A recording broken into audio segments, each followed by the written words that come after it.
a confession to make. But first, I want you to make a little confession to me. In the past year, I want you to just raise your hand if you've experienced relatively little stress. Anyone? How about a moderate amount of stress? Who's experienced a lot of stress? Yeah, me too. But that is not my confession. My confession is this: I'm a health psychologist, and my mission is to help people be happier and healthier. But I fear that something I've been teaching for the last 10 years is doing more harm than good, and it has to do with stress. For years, I've been telling people stress makes you sick. It increases the risk of everything from the common cold to cardiovascular disease. Basically, I've turned stress into the enemy. But I've changed my mind about stress. And today, I want to change yours. Let me start with the study that made me rethink my whole approach to stress. This study tracked 30,000 adults in the United States for 8 years. And they started by asking people, how much stress have you experienced in the last year? They also asked, do you believe that stress is harmful for your health? And then they used public death records to find out who died. Okay, some bad news first. People who experienced a lot of stress in the previous year had a 43% increased risk of dying. But that was only true for the people who also believed that stress is harmful for your health. People who experienced a lot of stress but did not view stress as harmful were no more likely to die. In fact, they had the lowest risk of dying of anyone in the study, including people who had relatively little stress. Now, the researchers estimated that over the 8 years they were tracking deaths, 182,000 Americans died prematurely, not from stress, but from the belief that stress is bad for you. That is over 20,000 deaths a year. Now, if that estimate is correct, that would make believing stress is bad for you the 15th largest cause of death in the United States last year, killing more people than skin cancer, HIV, AIDS, and homicide. You can see why this study freaked me out. Here I've been spending so much energy telling people stress is bad for your health. So this study got me wondering, can changing how you think about stress make you healthier? And here the science says yes. When you change your mind about stress, you can change your body's response to stress. Now, to explain how this works, I want you all to pretend that you are participants in a study designed to stress you out. It's called the social stress test. You come into the laboratory, and you're told you have to give a 5-minute impromptu speech on your personal weaknesses to a panel of expert evaluators sitting right in front of you. And to make sure you feel the pressure, there are bright lights and a camera in your face, kind of like this. And the evaluators have been trained to give you discouraging nonverbal feedback, like this.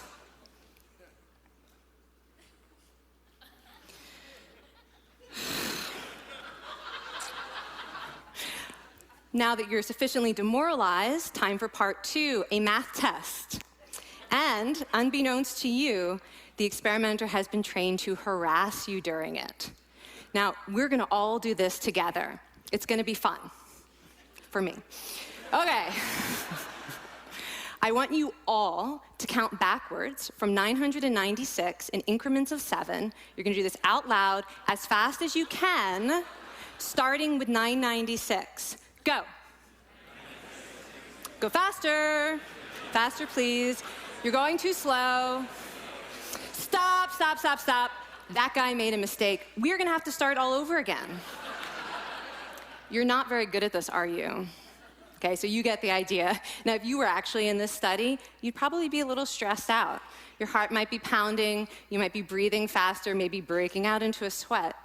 And normally, we interpret these physical changes as anxiety or signs that we aren't coping very well with the pressure. But what if you viewed them instead as signs that your body was energized, was preparing you to meet this challenge? Now, that is exactly what participants were told in a study conducted at Harvard University. Before they went through the social stress test, they were taught to rethink their stress response as helpful. That pounding heart is preparing you for action. If you're breathing faster, it's no problem. It's getting more oxygen to your brain. And participants who learned to view the stress response as helpful for their performance, well, they were less stressed out, less anxious, more confident. But the most fascinating finding to me was how their physical stress response changed. Now, in a typical stress response, your heart rate goes up and your blood vessels constrict like this. And this is one of the reasons that chronic stress is sometimes associated with cardiovascular disease. It's not really healthy to be in this state all the time. But in the study, when participants viewed their stress response as helpful, their blood vessels stayed relaxed like this. Their heart was still pounding, but this is a much healthier cardiovascular profile. It actually looks a lot like what happens in moments of joy and courage. Over a lifetime of stressful experiences, this one biological change could be the difference between a stress-induced heart attack at age 50 and living well into your 90s. And this is really what the new science of stress reveals, that how you think about stress matters. So my goal as a health psychologist has changed. I no longer want to get rid of your stress. I want to make you better at stress. And we just did a little intervention. If you raised your hand and said you'd had a lot of stress in the last year, we could have saved your life. Because hopefully the next time your heart is pounding from stress, you're going to remember this talk, and you're going to think to yourself, this is my body helping me rise to this challenge. And when you view stress in that way, your body believes you, and your stress response becomes healthier. Now, I said I have over a decade of demonizing stress to redeem myself from. So we are going to do one more intervention. I want to tell you about one of the most underappreciated aspects of the stress response. And the idea is this: stress makes you social. To understand this side of stress, we need to talk about a hormone, oxytocin. And I know oxytocin has already gotten as much hype as a hormone can get. It even has its own cute nickname, the cuddle hormone, because it's released when you hug someone. But this is a very small part of what oxytocin is involved in. Oxytocin is a neurohormone. It fine-tunes your brain's social instincts. It primes you to do things that strengthen close relationships. Oxytocin makes you crave physical contact with your friends and family.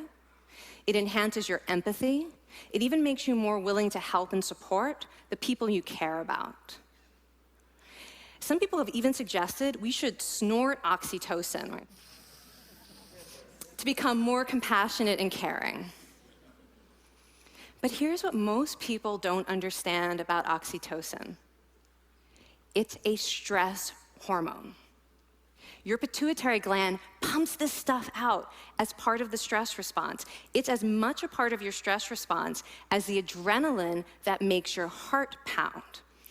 And when oxytocin is released in the stress response, it is motivating you to seek support. Your biological stress response is nudging you to tell someone how you feel instead of bottling it up.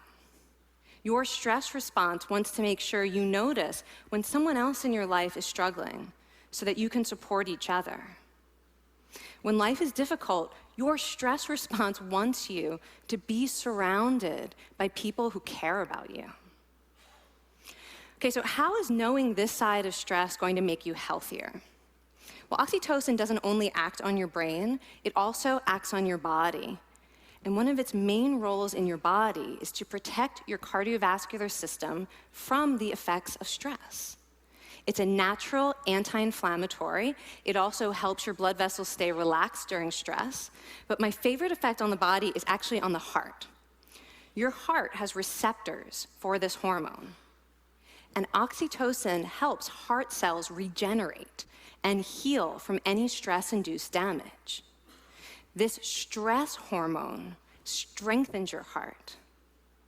And the cool thing is that all of these physical benefits of oxytocin are enhanced by social contact and social support. So when you reach out to others under stress, either to seek support or to help someone else, you release more of this hormone, your stress response becomes healthier, and you actually recover faster from stress. I find this amazing that your stress response has a built-in mechanism for stress resilience. And that mechanism is human connection. I want to finish by telling you about one more study. And listen up, because this study could also save a life. This study tracked about 1,000 adults in the United States, and they ranged in age from 34 to 93. And they started the study by asking, how much stress have you experienced in the last year? They also asked, how much time have you spent helping out friends, neighbors, people in your community? And then they used public records for the next 5 years to find out who died.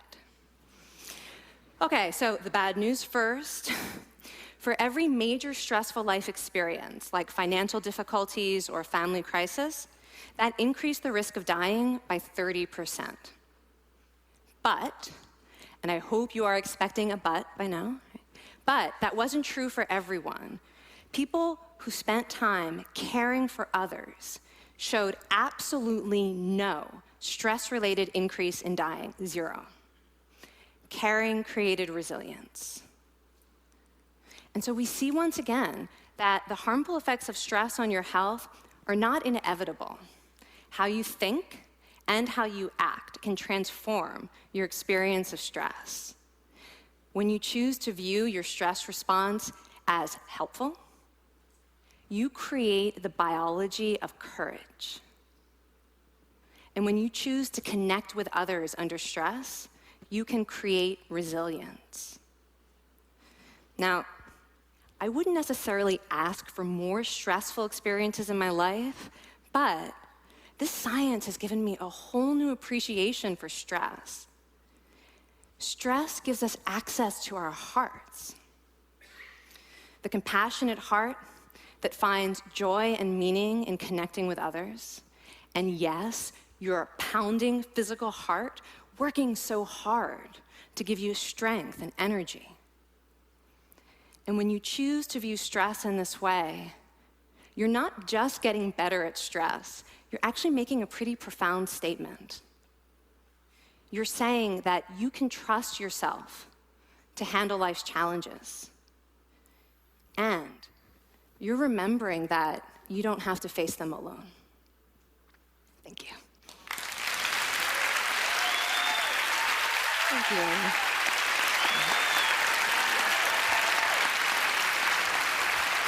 I mean, this is kind of amazing what you're telling us. It seems amazing to me that a belief about stress can make so much difference to someone's life expectancy. How would that extend to advice? Like if someone's making a lifestyle choice between, say, a stressful job and a non-stressful job, does it matter that which way they go, that it's equally wise to go for the stressful job so long as you believe that you can handle it in some sense? Yeah, and one thing we know for certain is that chasing meaning is better for your health than trying to avoid discomfort.